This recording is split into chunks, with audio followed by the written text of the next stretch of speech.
dok? Ya, jadi kalau Anda batuk pilek, ringan-ringan saja ya, kan tadi saya udah katakan istirahat, begitu ya.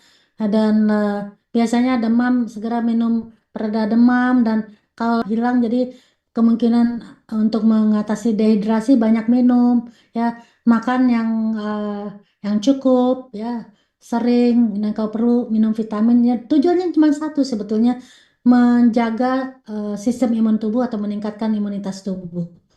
Jadi dengan imunitas yang baik, virus atau bakteri itu kadang-kadang tanpa obat-obatan bisa diatasi sendiri oleh sistem imun kita dan oleh tubuh kita.